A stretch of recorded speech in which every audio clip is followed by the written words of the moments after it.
organizations run on metrics, right? All of you have dashboards and KPIs, all of that.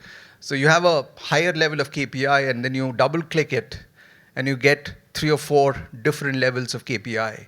So at different levels of leadership, different KPIs matter. The CEO at the top is sort of a culmination or summation of all the KPIs that everybody else manages. That's sort of how you look at it.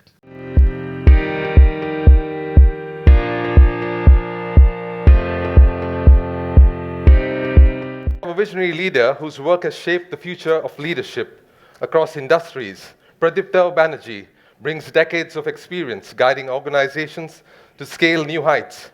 Pradipta leads people and culture at eMIDS, a digital engineering company advancing healthcare technology. With 20 plus years in global HR leadership, including at CGI, he specializes in aligning talent strategies with business outcomes. Passionate about creating human-centric environments, he drives innovation in leadership and organizational growth.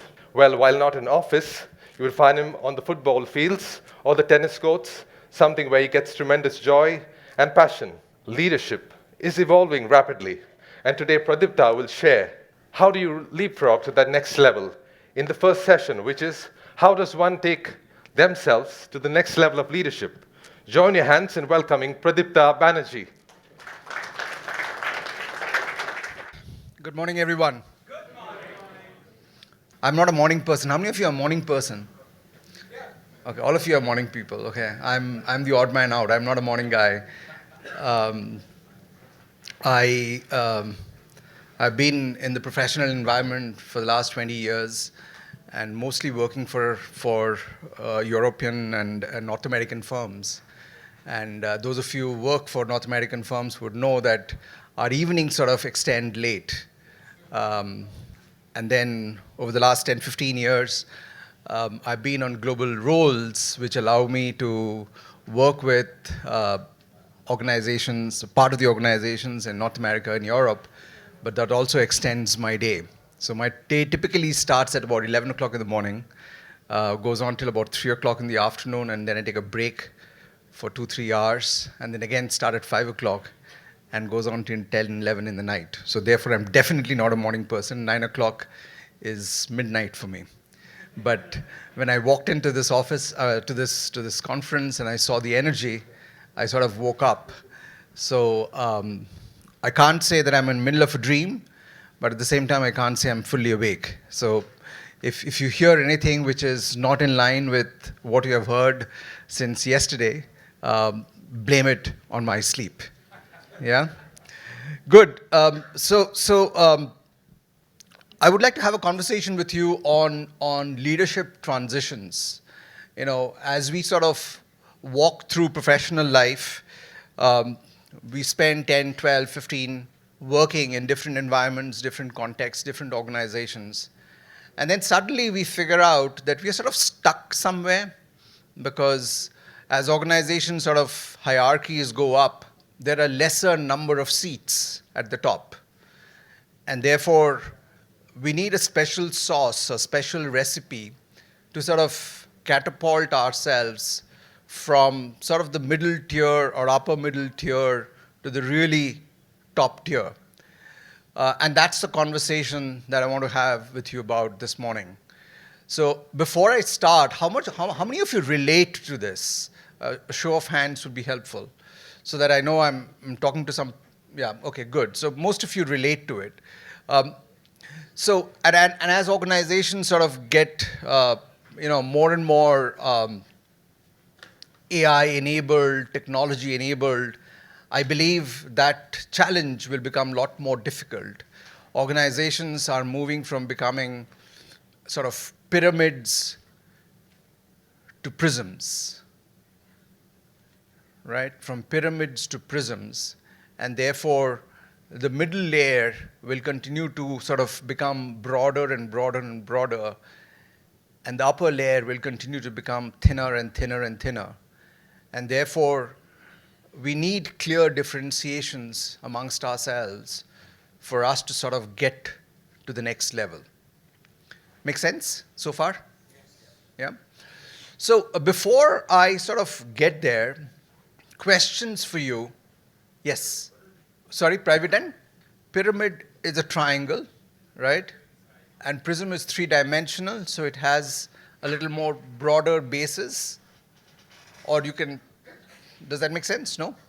No? Okay, hexagon. Will that hexagon help? No? Okay, let me. It's flatter in the middle. It's much more bigger on the middle than a triangle. Just think about a triangle versus a prism.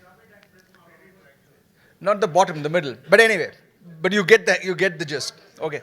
So let's talk a little bit about the fundamentals. And I guess you've had the opportunity to sort of think about it over the last 7-10 days, and then obviously yesterday, and then today.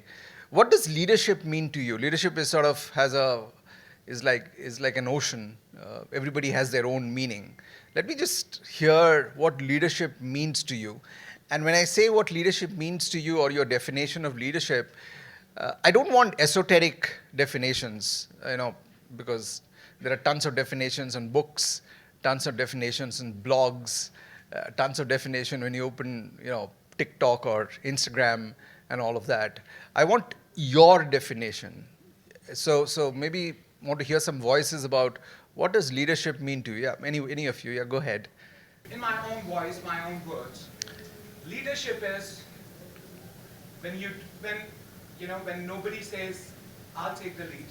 You show courage, when you're vulnerable and you don't know the way, you don't know how it's going to lead for you, but you still step up and says, "Let me show you the way. I will walk front, you follow me." That's how we'll cross the bridge. That's leadership. Okay, thank you, Vijay. Thank you. Anyone else? Again, I want to talk about what does it mean to you as an individual. Yes, ma'am.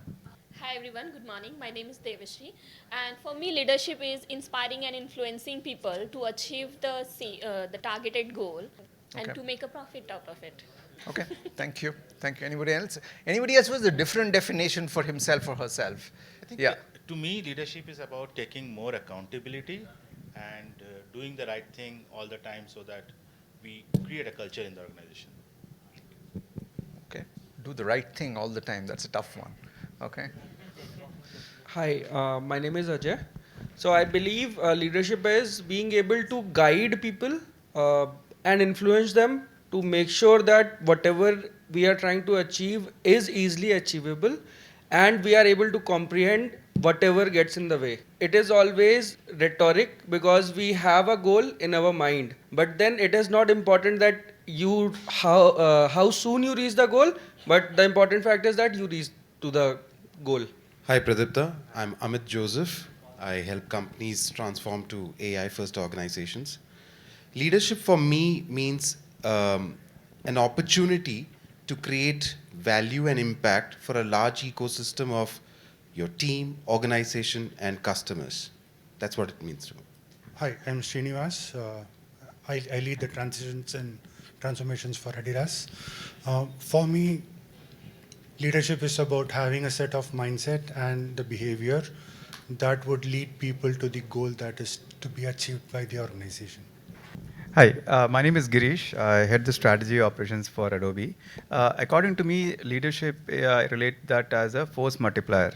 It's basically creating the impact at scale, enabling the teams to be able to deliver greater value. Hello, myself Roy Sawat, and in my opinion, leadership is the know the path and lead the path. We can say that during this journey, leader create more leaders. So this is my journey. Okay, good. Thank you. So I think, again, leadership has multiple nuances, and everybody sort of had their own explanation to it, and I think all of them are right. But I think there was one piece that was there in all your responses, and leadership is very simple in some sense. If you are a leader within an organization, you're basically managing 4 sort of stakeholders. You're managing clients, you're managing your team, or you're managing talent, how you call it, right? You're managing shareholders, investors, whoever they are, right? The commercial ecosystem. And then depending on the organization and the business that you are in, you are managing the culture and the environment. And now how you do it, what methods you apply, obviously differ from context to context, from person to person. But leadership at its fundamental level is someone who manages these four stakeholders exceedingly well. Does that make sense? Somebody who can manage clients exceedingly well, the client ecosystem exceedingly well, somebody who can manage the marketplace exceedingly well, somebody who understands the business of making money, so understands the commercial aspect of the business, right? And therefore drives shareholder value at the end of the day. Somebody who is a talent magnet, somebody who sort of ghiraus himself or herself with great talent, with the right talent, and sort of finds the opportunity to sort of create more and more talent from within and from outside. And then somebody who has a very good and acute sense of the community and the environment that he or she belongs, and therefore sort of runs his or her leadership in a manner that is in line with the community or with the environment that he or she is working with. That's, to me, is the fundamental definition of leadership beyond everything else that you guys said. None of you said anything wrong. Obviously, that's, you sort of added your voice to the definition of leadership. So just going back, leadership is all about managing clients, being a talent magnet, understanding expectations and meeting expectations of shareholders and investors, and then respecting the folklore and the legacy of the environment that a leader belongs or the organization belongs. Now, if that's the definition of leadership, and then you can sort of look at all the other aspects of what does the client mean, what does talent mean, or what does the shareholder means. But if that's the definition of leadership, the question that is more important to us is, what does next level leadership mean to you? When you say next level leadership, what does it mean to you? First of all, why do you want it? All of you said that you relate to the situation wherein we are sort of stuck somewhere in the middle, and it's that much more difficult to sort of go up the ladder, right? That's what you all said. But why do we want to go up the ladder? Let's ask the question to ourselves. Why do you want to go up the ladder? To realize our fullest potential, okay? The impact towards that, bigger, scope of, system, right? Like that is more in the leadership level. That does not mean like lower level does not have any impact. They also contribute, but your directions, your perceptions, your decisions makes more impactful kind of output to the overall stuff. But that's the what. The question is why. Why do you want it? It has larger impact as you go up the level. Understood. Why do you want it? For me, two reasons. First is freedom to express what you are.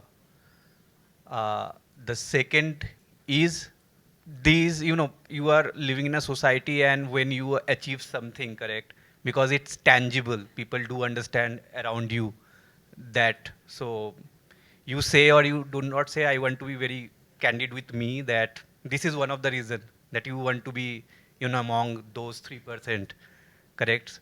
So, and obviously the third, you say or not, it has rewarding, correct? It has a reward attached to this, correct? Be it money, be it pride, be it self-sufficiency, confidence. So freedom of expression along with all the benefit, that's my dream to achieve this. Thank you. Anybody else has any other answer? You have an answer, different answer? Yeah. You have an access to serve, many people below you. So that's one of the things that I can think of. I guess that's what impact. He mentioned impact. So that's what it's all about. Anybody else has a different answer? Here, I'll come to you. see, leadership brings in No, I'm just kidding. Go ahead. Yeah. Leadership brings in both. Yeah. So about the passion, so you're passionate about your domain or the expertise you have, and as a leader, you want to magnify it further. Plus, the second reason, obviously, money. Anybody else has a different answer? Yeah, here. So Hi, Pradipto. Leadership is not something that I want. For me, it will just build up. It will just come to me because what I want is the courage to take bigger risk, bigger responsibility, bigger give back impact, something which at my level I don't even have the vision of seeing something that I don't know that I don't know. I want to reach the level where I can see things, it's creating an impact, it takes a courage to take that leap, create that, make it so visible that it becomes an experience for people around me that yes, it's making my life better. So eventually, leadership for me is a character that will reflect. It will just come to you only when you build the courage to step up and take bigger risk and share bigger responsibility. So we're getting different answers, and again, none of these answers are right or wrong, because again, it's very, very individualistic. The answer that is for you is for you. But I think it's important for all of us to reflect as to why do you want it, right? And we will get different answers depending on who we are and what context of life we are in, right? But I think the essence is very clear. If leadership and the need to get to the next level is outside in, if the inspiration is outside in, it may not last that long. I'm repeating myself. If the drive to attain the next level is outside in, it may not last that long. You may not have the energy to last that long. It's a marathon. Leadership is a choice. Nobody is putting a gun to our head to say you have to take that leadership role. It's a choice. And you can only make the choice and stay with that choice if it comes from within. So I understand the revolution that India has gone through over the last 20 years, which has allowed us to all rise because the tide had risen. In a high tide, all boats rise, and we as professionals have risen. But it's a choice that each of us need to make. Just because Ram and David on both sides have risen doesn't necessarily mean that I have to rise. So I think when you think about your journey as leaders and think about your energy that you need to put in to go to the next level, let it be coming from within rather than coming from outside. The next one is about what are we willing to give up for the next level of leadership. I don't know how many of you grew up in a situation where you get new clothes only when Diwali or Durga Puja. That's how I grew up, right? You get to eat your favorite ice cream only on special days of the year. Today, that's not the case, right? We have the opportunity to pick up and do whatever we want at different times of the year, different times of the day, if we wish to. But then, in our exuberance of collecting things, we also need to figure out what we are letting go of. Google Maps have allowed us to get from one place to other without hindrance, but it has also taken away the opportunity for us to really look into the woods as we are crossing the forest. Google Maps have allowed me to come here today. I didn't know the place, but it has sort of taken away my ability to sort of remember the topography and the map of the city. So leadership and the next level of leadership, while will bring you a bunch of stuff, including the opportunity to make impacts, you guys need to figure out what you're going to let go of. So let's hear some voices. What do you want to let go of? Whatever it takes. Good one. Okay. What else?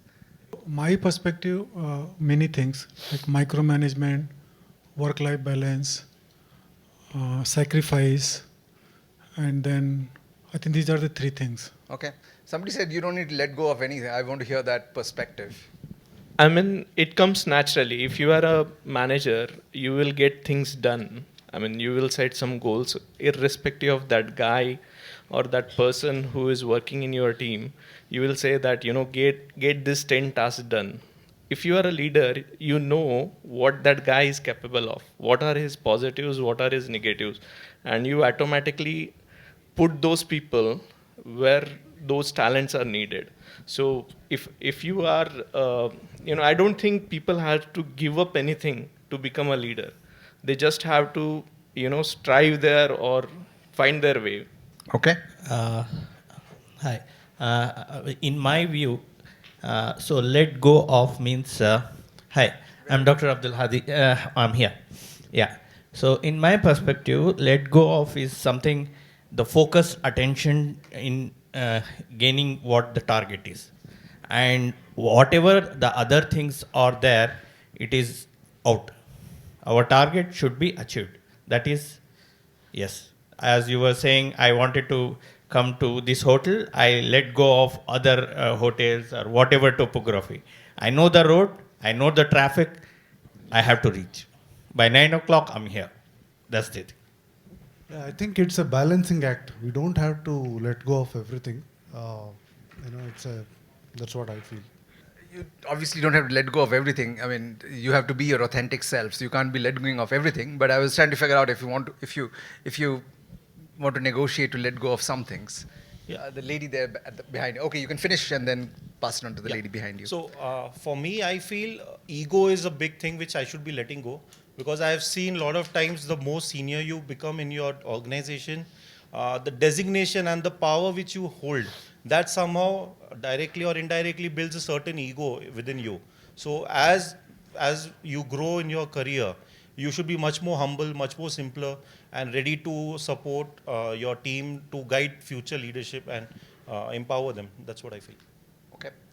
I'll take one more, the lady behind you, and then we can move on. For me, let go of comfort zone and let go of fear, because there will be so many dynamics, whatever it comes, to become more adaptable and handle the dynamics of the situation.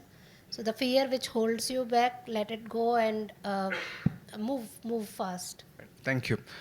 Okay, some people want to let go. Okay, we'll take some more. The lady there and then. Hi everyone. This is Srividya Papala.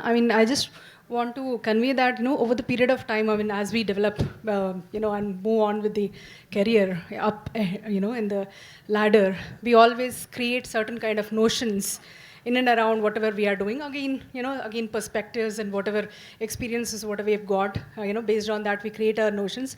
I think we'll have to let go of that to really bring in the perspectives of what is really required as a strategic leader, and you also have to bring that, perspectives of your teams so that we evolve, as a team together to really bring the value to whatever our customers, believe in us for whatever we have to provide them. Yeah, I think it's all about the notions which we can let go of. Thank you. I think the essence of leadership is passion, right? If you have passion, then you can let go of anything. For example, if I'm working for something which I'm passionate about, I don't care about food, sleep, or anything for that matter. So that essence should be there, and you don't need to let go of, because you're already getting what you want from that passion.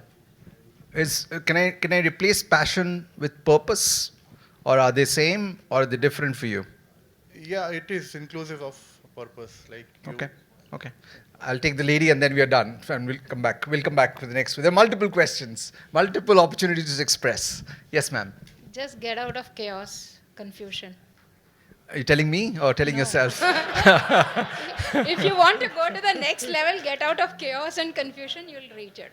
So you have more clarity, you can walk through. Okay. I'll take you later. Thank you.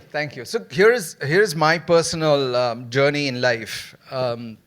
Are you a mid-career leader who wants to earn 1 crore or who wants to become a CTO, a CIO, a CDO, a CISO, a CFO, a CRO, or any other C-suite or CXO role?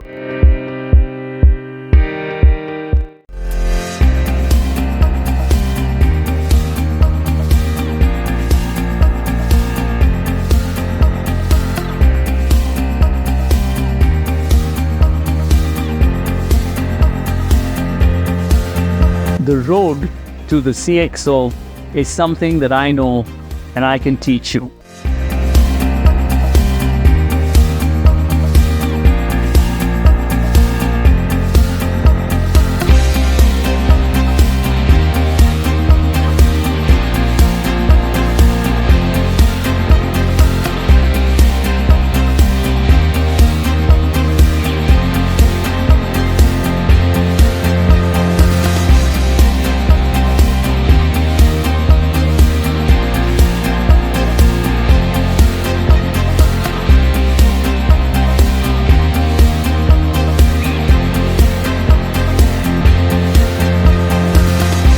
So don't delay, click on the link below.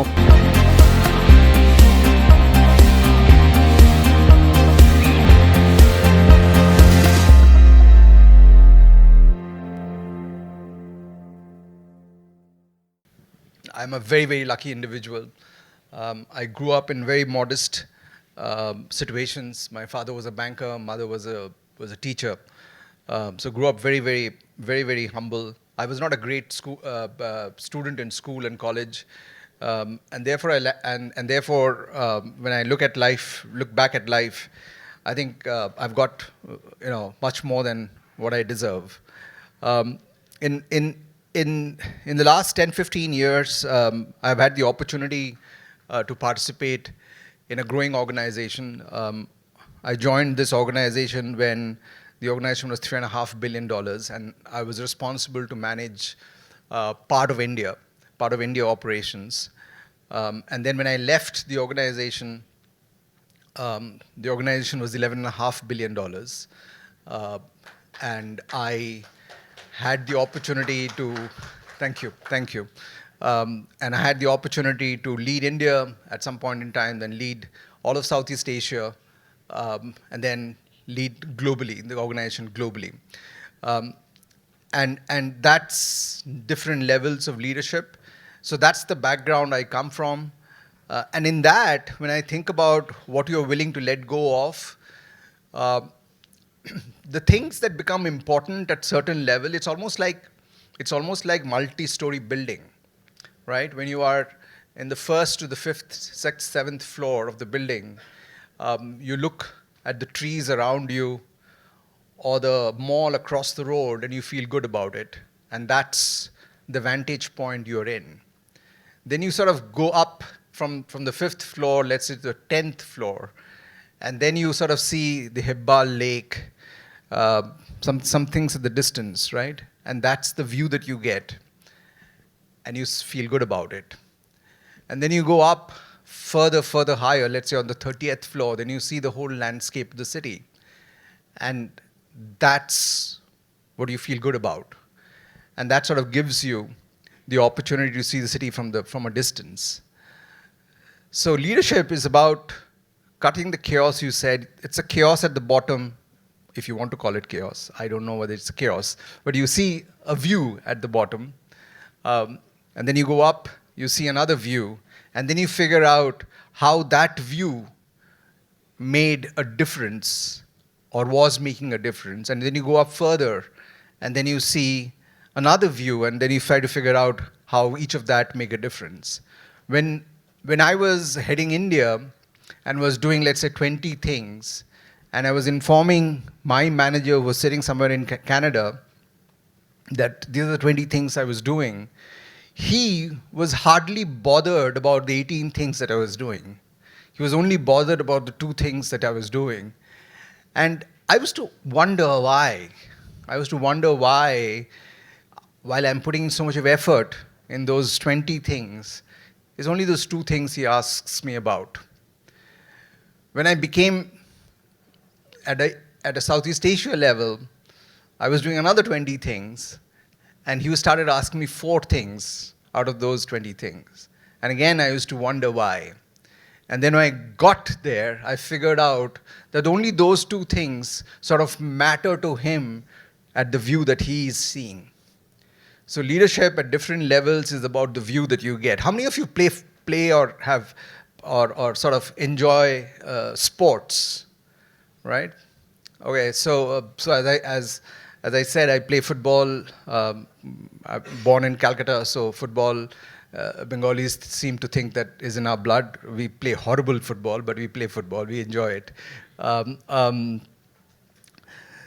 When you play on the ground, and even cricket actually, when you play on the ground, you see the ball, you see your team, you see the game in a very different light. But when you watch it on TV, you see it from the top. And then you figure out why the guy didn't pass the other guy. The guy was free. Or why did Kohli didn't bat the way this way because the ball was coming that way? Because you have the opportunity to look from the top. How many of you love dancing? How many of you can dance? Okay. In one of the commentary that people make is you need to go up on the balcony to see a dance. Because dancing is not only about how you and your partner, in case you have a partner, how you and your partner are moving, but how you and your partners are making the patterns on the floor. Life is somewhat like that. Leadership is somewhat like that. It's not only playing the game, but also having a view of the game from the top, from the balcony. So whenever you are at a crossroad in your professional life, actually life in general, but at crossroad of professional life, my submission to you is get up on the balcony. See that situation outside of you. See that situation as a third party, and you will find answers that you couldn't find when you were playing the game. Okay, let's move. I'm digressing, I guess. Sorry, you asked me something?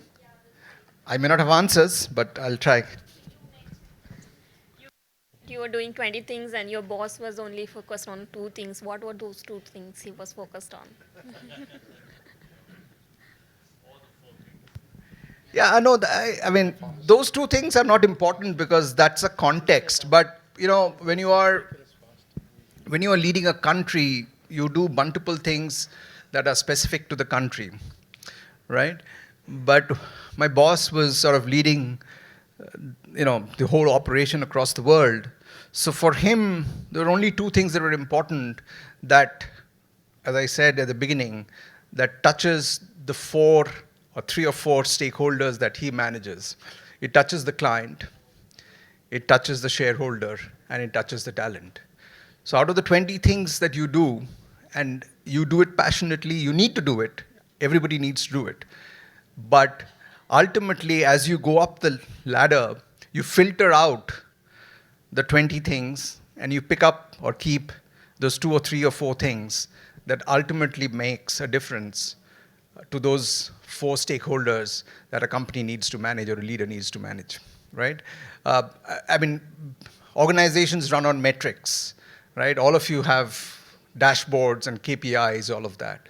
So you have a higher level of KPI, and then you double click it, and you get 3 or 4 different levels of KPI. So at different levels of leadership, different KPIs matter. The CEO at the top is sort of a culmination or summation of all the KPIs that everybody else manages. That's sort of how you look at it. Okay, so before I jump here, so at the end of the day, again, as I go back and said, leadership is about managing those 4 things.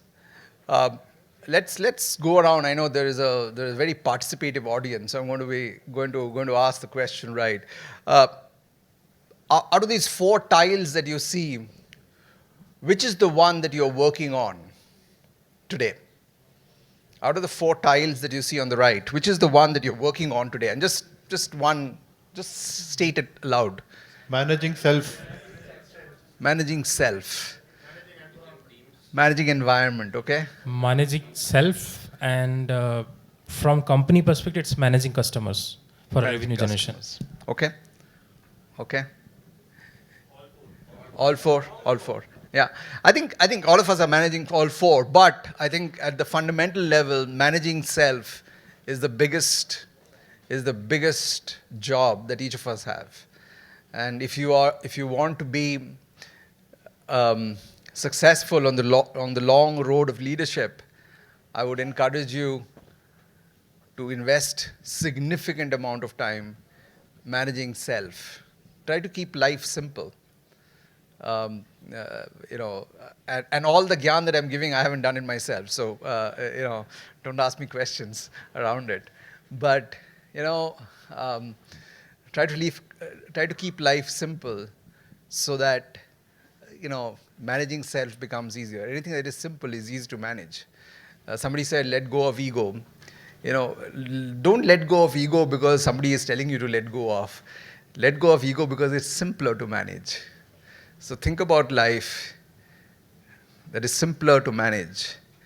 What you let go of, I'll give you a quick little analogy that I've tried doing for the last 5-7 years. Anything that I buy, I let go of 2 things. So if I buy this jacket, I let go of 2 jackets. If I buy a pair of shoe, I let go of 2 pairs of shoes, right? 1, it cuts the clutter. 2, it allows me to live in the real estate that I am in. And 3, it gives me peace with my wife. Maybe the 3rd is most important. But make life simple. If you carry baggage, my mother-in-law who lives with me, she is 75 and she still hasn't been able to sell her house in Calcutta. And it's a big task for her and her daughter, my wife, to make that happen. She's carrying a baggage. Let go of the baggage. Make life simple. It'll help you to manage yourself better and lead you towards leadership. Somebody who is in conflict with himself or herself it'll be very difficult for that individual to become a balanced leader. If you are in conflict with yourself, if you have a fight at home, it's not easy to come to office and be normal. If you had a fight within yourself, if you are going through pain within yourself, it's much more difficult to show up with a smiling face to your customer. Make life simple. Try to make life simple. Manage self to become a great leader. I think I'm sort of running short on time. Just quickly, we spoke about transitions, and I just want to leave you with some of these thoughts around transitions. Transitions from being a leader of a group, of a country, of a function, of a department, to a leader who's at the C level, right? And to me, these are the sort of the 5 things that we need to sort of invest in as we sort of move forward. First and foremost, in your thinking, you can't think about yourself as a small little kingdom and think about your team or your function or your department. You need to think about it as an enterprise, because it's going back to that 18 versus 2. You may be, for your department, those 18 may be important or 20% may be important, but for the enterprise, those 2 are important.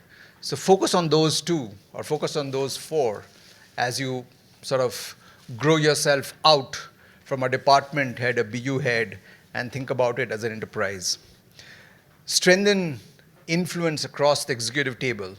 All of you come from disparate organizations, come from disparate context, and you have sort of built a camaraderie over the last 7-10 days that you have been engaged with each other. Build that equation across your executive table. If the CMO, the Chief Marketing Officer, is not friends and don't align himself or herself with the CFO, his or her life will become that much more difficult. It's very important to build a collegium across the people that you work with, because beyond a point, it's not about competence, but it's about relationships. clients buy from people. People buy from people. People work with people. People don't work with your idea. Your idea must be great, brilliant, one in a million, but that doesn't take you far.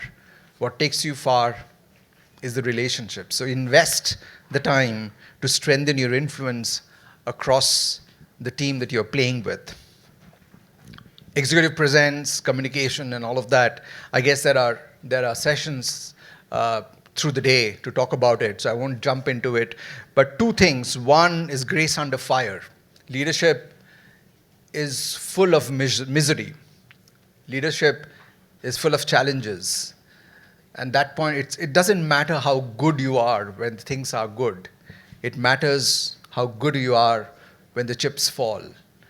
And leadership is about showing grace under fire. When everything is falling apart, how you show yourself up. When everything is broken, how you sort of muster the courage, build your team, and drive towards the focus and the goal that somebody spoke about here. Communication, and there can be a whole session on this. Communication is a lot about what you say, but more about what you hear and listen.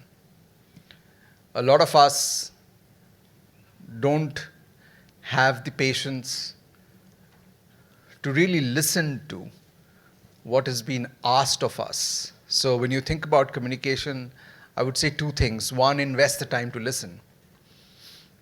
And second, you will see a lot of people speaking very well. They communicate, and you come out of a room saying, oh, the guy spoke very well. Communication is while speaking well, is sort of a manifestation of it. But the background is more important, and the background is clarity of thought. If you can think about a situation and sort of bullet it down to say 1, 2, and 3, the opportunity to make an impact through communication is far higher. Most people falter not because they don't have the communication skills, but they don't have the clarity to sort of bullet it down in their head. So structure is more important than the act of communicating. So if you are someone who is working on that attribute, I would say spend the time to declutter your head and structure your thoughts before your communication. Deliver enterprise level feedback, enterprise level impact. I think a lot of you spoke about, we want to make larger impact, and the larger impact is about the enterprise at large. And then the big important one, and very important one in Indian context, we are horrible in succession planning. We are horrible in succession planning. Either because we don't know how to plan, or we are horrible because we fear, one of the two, right? And I think unless we invest the time to find successors for the role that we are playing today, very little opportunity for us to get the next level. So as you think about sort of taking the flight to the next level, I think it's very, very important that you invest the time with people around you to make them as good or even better than who you are today, so that you can move up and the next person can take on that role. Hi, I'm Mudit Saxena. I'm a Global CXO leadership coach. I'm globally awarded. I'm a TEDx speaker. But you know what's most important? My students have become CEOs, CXOs. My students have got 100% increase in their salary. Some of them earn more than 1 crore. Some of them didn't have jobs and they found new jobs. I've been a CXO. I worked in 5 countries over the last 30 years, and I've impacted 10,000 lives across the world. My students have come from the US, Europe, Middle East, Africa, and Asia. The road to the CXO is something that I know and I can teach you. So I look forward to working with you, and if you're interested, just book a call with me in the link below.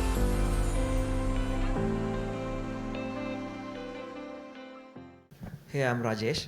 Actually, it's a very simple session, but very powerful session.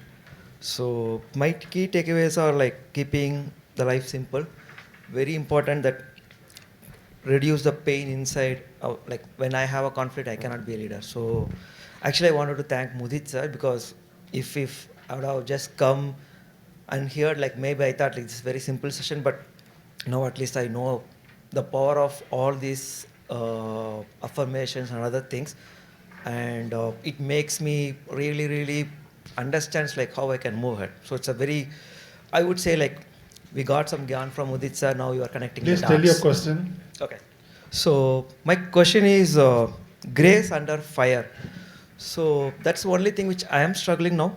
So even though like the leader is matured, if there are some BU units which we get close because of the reason, we work with people and there are emotions. So even though we try to help, but people close up saying like it's my leader did this. So how do we handle those difficult situations?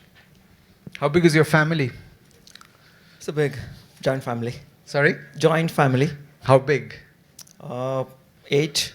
Have you gone on a vacation with all 8 of them? Very rare nowadays. When was the last time you went on vacation with 5 of them? 2 years back. It's all with my family just, yeah. So think about early morning when you have to catch a flight or a train. Were all the 5 ready at the same time? No, absolutely no. Were all their bags ready at the same time? No. How did you deal with it as a dad? Sometimes we shout, sometimes we just let it, take it as it is and then accept the delay and then go on. That's what life is all about. Okay. I think all of us are different. How many of you know the story? Thanks for the question, but anyway. How many of you have heard the cat story and the monkey story? How many of you love stories, by the way? Okay, good. Thankfully, all of us love stories. How many of you have heard of the cat story and the cat story and the monkey story? You have, okay. Okay. For those of you who have not heard, here is the story. And for those of you who have heard, it's a repeat telecast. If you've seen kittens and you see the mother cat, she carries the kitten from one place to another when the child is young. She holds the kitten at the scruff of the neck and takes the kitten along. Contrary to that, you see the monkey. The mother monkey is jumping from one branch to the other. The kid is holding on to the monkey, is latching on to the monkey, mother monkey. Right? In your teams, in your life, you will not get all monkeys or all kittens. You will get some monkeys and some kittens. As leaders, you need to figure out whether that's a monkey or the kitten. Because if you ask the young monkey, or you catch the young monkey at the scruff of his neck and take him along, he won't be very happy. On the contrary, if you think the young kitten will follow you along just because you're jumping from one to the other, chances are the kitten will fall. So in life, figure out whether you're leading a monkey or a cat or a kitten and change your behavior. Most times, we think that a monkey is a kitten and expect a behavior that is different from them, and that's why we get angry. That's why we get impatient. And I think it's very important in life, and that's called situational leadership, by the way. That's called situational leadership. So anyway, that was one question. Thank you. I hope you got the answer. I have 5 minutes. I saw that one new term, narrative-led leadership. I would like you to shed some light on that because that's absolutely something new to me. Yeah, okay. Thank you. Hi, my question may not be exactly relevant. You said that Indian companies are not really good at succession planning. No, not Indian companies. Indians. All right, Indians are not really good at succession planning. Yesterday we had a session with Ram Kumar Narayanan, the head of FIS, and he said that no longer it is relevant if you have like a couple of decades of experience in this AI-driven world. So my question to you is, as an HR leader having the responsibility, at least at some extent, to drive succession planning, how has it changed in the context of AI? Okay, I have to remember all that. Yeah, I'll take these last two. Yeah. Thank you for the engaging session. My name is Sachin and I work for Visa as a product management, driving B2B payments. eMeet's also a very special place to me because that's where I started my career. Thank you. And my question is, um, you on your day-to-day work-life journey, you tend to cater to orchestrate with different stakeholders, and you'll have to cater to multiple frictions across different cross-functional organization. What are your nuggets to face each one of them so that you orchestrate yourself and get your business outcomes efficiently out? That's a deep one. Okay, last one. So last part, I spoke that, and you touch base that leadership is a choice, and if the reason is outside in, you may not last with the energy. It happens every day with me, you know.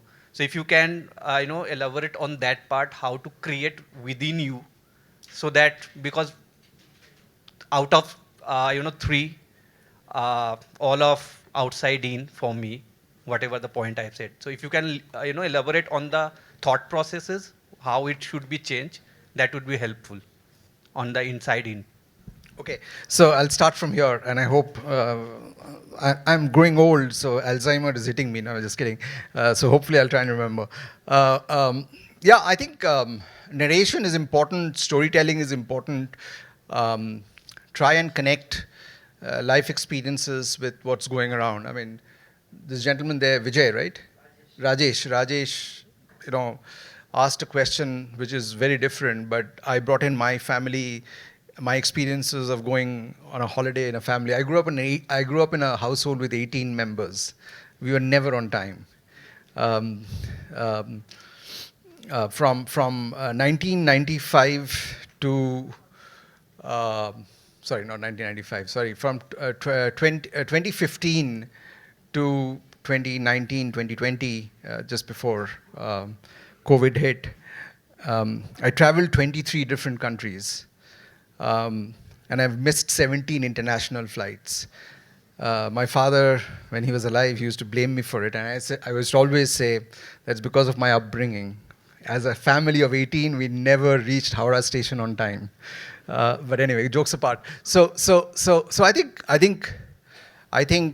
as you go through life, curate those experiences that can become nuggets for others to follow, and connect the dots. I think that sort of is helpful. Succession planning and in the range of AI, I think depending on the work that you do and where you are in, you will have to embrace AI as a tool, and we will lose jobs. We will lose lots and lots and lots and lots of jobs, and therefore the fittest will survive. Those of us who grew up in India in the age of internet cafes and STD booths will remember those don't exist anymore. Shanta or Murali, who was running those STD booths, I don't know what they do today. It's very easy for us to say that nature of jobs will change and people will change. But when you look at it at an individual level, it's very, very, very, very hard. So yes, people will lose jobs. Organization structures will become different. Running a professional life will become different. And therefore, the only way to do it is to figure out a way to adopt AI, figure out a way to adopt technology so that you remain relevant. Don't let go of your hands-on skills. When you become managers, we have 3 layers of people below us, and the 3rd layer is doing some work. We are sort of managing on spreadsheets, managing on dashboards. Somebody will come and remove your kimono very soon, because with tools, those 3 levels will not be required. It's humongously important for you guys to figure out how you can make your organization simpler so that everybody has the opportunity to survive. I don't know what's going to happen. I don't have the answers. When people lose jobs, what impact will make to societies?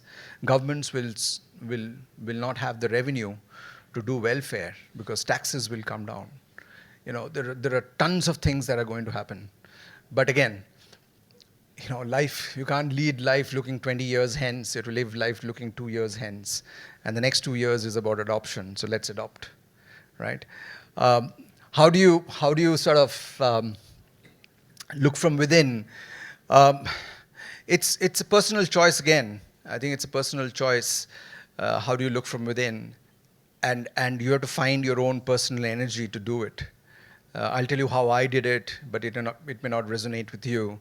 I was in a global role. I was living out of Montreal, but I had an ailing brother and an old father to attend.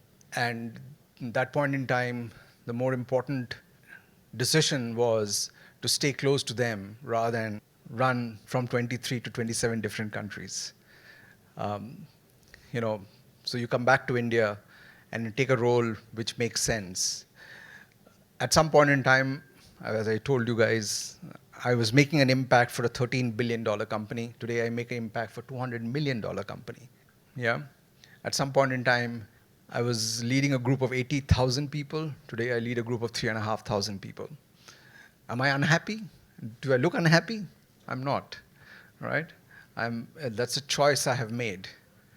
The choice to stay close, the choice to spend life differently and make more impact to lesser number of people. So you all need to figure your own answers. I don't have answers for everybody, but I think it's important to come from within, because if it doesn't come from within, you will not be happy. Thank you very much. Thank you, Pradipta, for that wonderful insight. And that wonderful, insightful session. Let's put our hands together for Pradipta. And also welcome Mudit Saxena on the stage to felicitate him. Can you please be in the center? We got an insightful session to learn about how organizations are moving from pyramids to prisms. A wonderful reflection. And once again, let's put our hands together for Pradipta.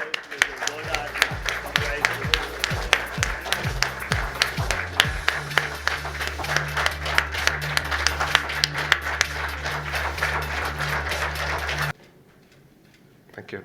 Okay, just a minute, Pradipta. I think this is one of the most fantastic, engaging sessions, right? So many lessons in communication. Less is more. Number one, right?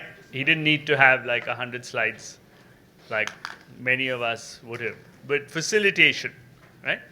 Number one.